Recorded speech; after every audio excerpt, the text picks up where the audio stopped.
Hi friends, welcome to our channel Swati J Lifestyle. இன்னைக்கு என்ன video அப்படினு பாத்தீங்கன்னா உண்டியல்ல நான் எப்படி எல்லாம் சேமிக்கிறேன் அப்படிங்கற ஒரு 7 வழிகள் 7 டிப்ஸ் உங்க கூட ஷேர் பண்ண போறேன். இன்னொன்னு ஒரு 7 மணி சேவிங் டிப்ஸாவும் நீங்க இத எடுத்துக்கலாம். உண்டியல்ல அதிகமா நம்ம பணம் சேமிக்கணும் அப்படினா கண்டிப்பா இந்த டிப்ஸ் அண்ட் ட்ரிப்ஸா சீக்கிரமா ஃபாலோ பண்ணீங்கன்னா நம்மளால ஈஸியாவும் மணி சேவ் பண்ண முடியும். இதெல்லாம் நான் ஃபாலோ பண்ற 7 விஷயங்கள் உங்க கூட ஷேர் பண்ண போறேன். நீங்க எப்படி எல்லாம் சேவ் பண்றீங்க உண்டியல்ல என்னென்ன மெத்தட் ட்ரிக்ஸ் யூஸ் பண்றீங்க அப்படிங்கறத எனக்கு கீழ கமெண்ட் செக்ஷன்ல கொடுங்க. நானும் அத ஃபாலோ பண்ணிப்பேன். படிச்சு தெரிஞ்சுப்பாங்க. ஒரு சில பேருக்கு அவங்களுக்கும் ஒரு ஐடியாஸ் கிடைக்கும், எனக்கும் ஒரு சில ஐடியாஸ் கிடைக்கும். நீங்க எப்படி எல்லாம் பணத்தை சேமிக்கிறீங்க உண்டியல்ல அப்படின்றத எனக்கு கீழே கமெண்ட் செக்ஷன்ல சொல்லுங்க. நான் எப்படி சேமிக்கிறேன் அப்படின்றத பார்க்கலாம் வாங்க. ஃபர்ஸ்ட் நான் 2 உண்டியல் வாங்கி வச்சிருக்கேன். உங்க எல்லாருக்குமே தெரியும். ஒன்னு குபேரர் உண்டியல், இன்னொன்னு வீடு மாதிரி மண்ணுல செஞ்சிருக்கேன் ஒரு பெரிய உண்டியல் வாங்கி வச்சிருக்கேன். ஒரு உண்டியல்ல பாத்தீங்கன்னா நான் சேவ் பண்றேன், சரிங்களா?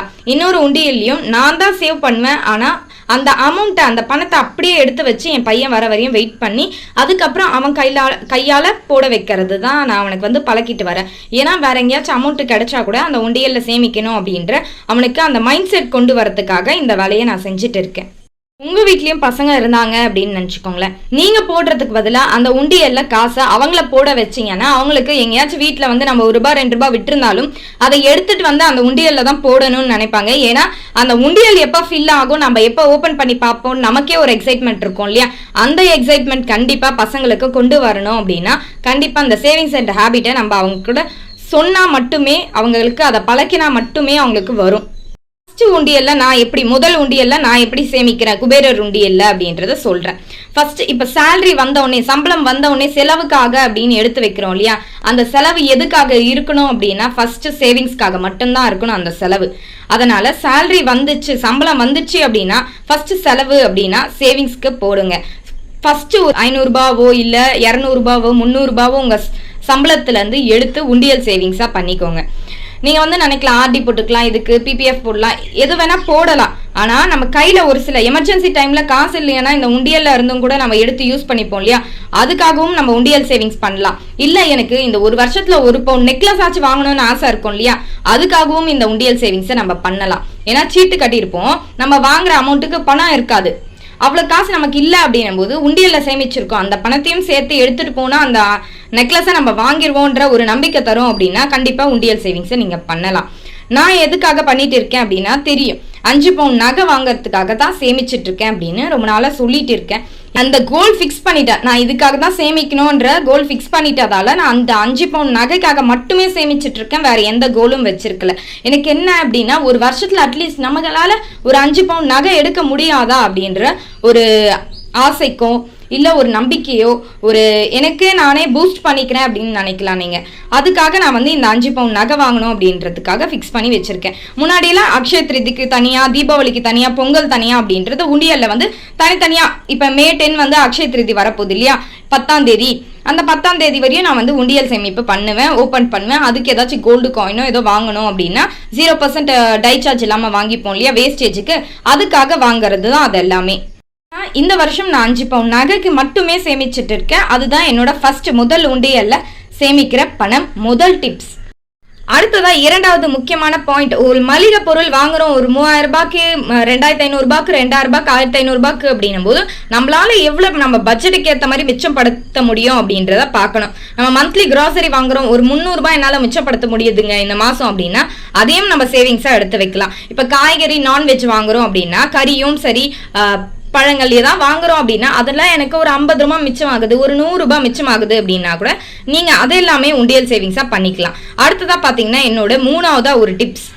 அடுத்ததா ₹1 சேவிங் சேலஞ்சை நான் கண்டினியூஸா ஃபாலோ பண்றேன். இதை ₹1 டெய்லி ₹1 போடுறது இல்லை. நான் சொன்ன மாதிரி 365வது நாள் போட வேண்டியது ஃபர்ஸ்ட் நாள் அப் போடுறேன். ஏன்னா சம்பளம் வந்த ஃபர்ஸ்ட் டே நம்ம கையில நிறைய பணம் இருக்கிற மாதிரி ஃபீல் ஆகும் இல்லையா?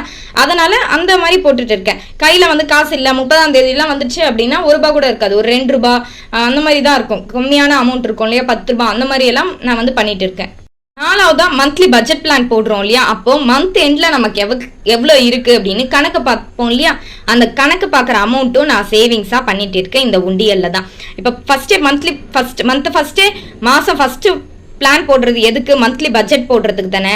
அப்போ பிளான் பண்ணிட்டு கடைசி நாள் 30ஆம் தேதி என்னென்ன செலவு பண்ணியிருக்கோம், எவ்வளோ மிச்சம் ஆகுது அப்படின்னு பார்ப்போம் இல்லையா? அந்த செலவுல இருந்து மிச்சம் ஆகிற மந்த் எண்ட் சேவிங்ஸை நான் பண்ணிட்டு இருக்கேன். 4ஆவது பாயிண்ட். 5வது பாயிண்ட் வந்து இந்த ஃபெஸ்டிவல்ஸ்க்கு, நியூ இயருக்கு, பொங்கலுக்கெல்லாம் சேவ் பண்ணுவோம் இல்லையா, வெட்டிங் டே, பர்த்டேக்கு இதுக்கெல்லாம் சேவ் பண்ணிட்டு இருக்கோம் இல்லையா, அந்த சேவிங்ஸை பண்ணிட்டு இருக்கேன். ஏன்னா என் ஹஸ்பண்ட் பர்த்டே போச்சு, இப்போ என் பர்த்டே வந்தாலும் சரி நான் அதுலேருந்து எடுத்து எந்த ஒரு அமௌண்ட்டும் வாங்கலை, அதுக்காகவும் அந்த அமௌண்ட் அப்படியே தான் போட்டு வச்சிருக்கேன். ஏன்னா இந்த 5 பவுன் நகைக்கு யூஸ் பண்ணிக்கலாம் அப்படின்ற ஒரு மைண்ட் செட்டில் அந்த அமௌண்ட்லேருந்து எந்த ஒரு பொருளும் வாங்கலை, நான் அந்த 5 பவுன் நகைக்காக மட்டுமே சேமிச்சுட்டு இருக்கேன். அடுத்ததா 2வது உண்டியல், இந்த மண் உண்டியல் இருக்கு இல்லையா, இந்த வீடு மாதிரி பெரிய உண்டியல். இந்த உண்டியல்ல நான் என்ன சேமிக்கிறேன் அப்படின்னு பார்த்தீங்கன்னா, நம்ம அதர் எக்ஸ்பென்சஸ் அப்படின்ட்டு போட்டிருப்போம் இல்லையா, நம்ம மாசம் வந்து பட்ஜெட் போடும்போது அதர் எக்ஸ்பென்சஸ், டிராவலிங் எக்ஸ்பென்சஸ் அப்படின்ட்டு ஒரு அமௌண்ட் வச்சிருப்போம்.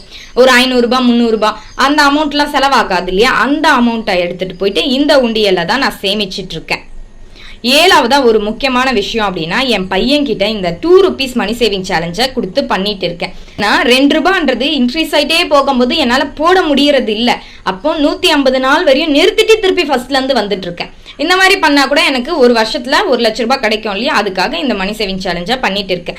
ஆனால் இப்போ 2 rupees சேவிங் சேலஞ்ச் முடிஞ்சா கூட அந்த உண்டியலை நம்ம உடைக்க மாட்டேன். ஏன்னா பெரிய உண்டியல், அதை ஃபில் ஆகிற வரையும் அப்படியே வச்சுட்டு அந்த ஃபில் ஆனக்கப்புறம் உடச்சி உங்களுக்கு சீக்கிரமாக நான் ஷேர் பண்ணுறேன்.